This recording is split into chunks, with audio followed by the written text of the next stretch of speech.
The three biggest mistakes estate agents make on sales progression. I'm joined today by Emma Alben, who is the queen of sales progression for her firm Prime Progression. Thanks for joining me today, Emma. What are the three biggest mistakes that estate agents make when it comes to sales progression?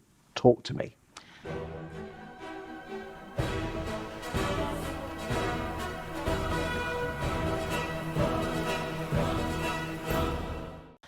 One of the biggest mistakes that estate agents make is thinking that clients know what steps they need to take once the sale's agreed. Okay. So I think there's a belief that they are selling or buying properties, so they'll go away and they'll do the necessary, and they won't. The level of conversations that we have had with sellers and buyers, and not just first-time buyers, some who have moved several times, and they say, I phoned my solicitor and I said I wanted to use them, so I'm just waiting them now to let me know when there's a date. That's it. So there is so much work to do to be educating the clients. And the sooner that you can do that, even right at the point of agreeing their offer, taking them through the next steps. We do provide a sellers and buyers guide that our agents can send out to their sellers and their buyers, and it will walk them through what to expect. So it just prompts them to do what's necessary for them. Do you think estate agents, when it comes to sales progression, are almost spectators when in fact they should actually be coaches? Yes. You think? Yes.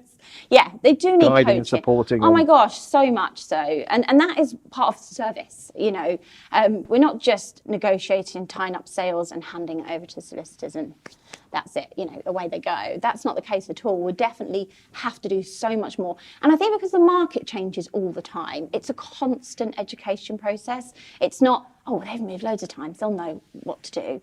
Because it's not the case. And I think as we come on with technology as well, more people are using portals and things like that. So giving those introductions, and actually with the portal that we use, that really helps them to see what's next. This is what you can expect. And it gives, estimated timeframes of what to expect. That's the Mio portal, which is a sales progression portal, which other ones are available. Yes. But we're not here to publish Mio, but they're a good firm. Course, good yes.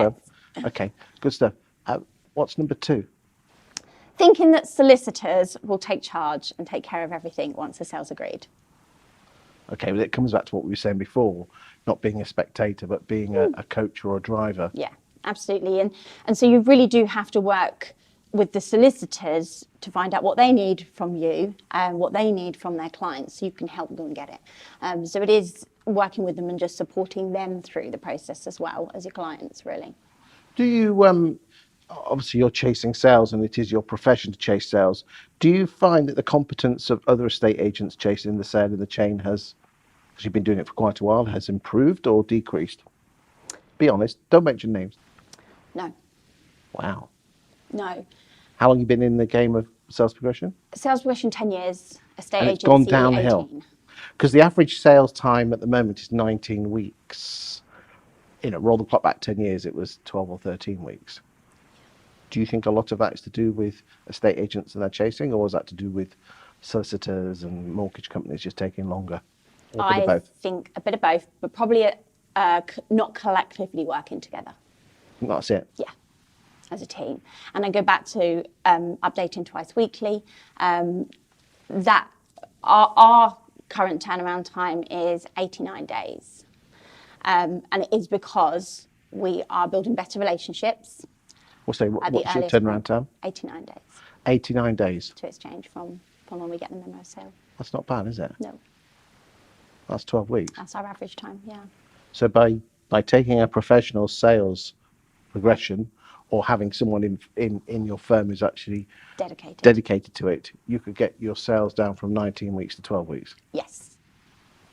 And again, you're going to be dealing with properties that are in chains. Yeah. So you're probably having to chase the others as well for you. We do. We do. We should be sending bills out. We do. Just last week, I was reading two links down from me in the chain. Someone else's Section 106. Not, just nothing to do with me, but I knew there was something in there from experience that I knew I could help satisfy inquiry and not cause us weeks more delay. So that, experience, working together with everybody that's involved. Do you know, a lot of the time, I never hear from other agents in our chains. which is phenomenal. And I actually, in my time of sales progression, have met other sales progressors who only actually speak to anyone else in the chain when they're ready to exchange. And I just think, gosh, so much could have gone wrong in all those weeks. You could have lost a link at some point, and your clients are unbeknown. All this work's going on. Everybody's incurring fees and time. You have to keep in contact with that chain.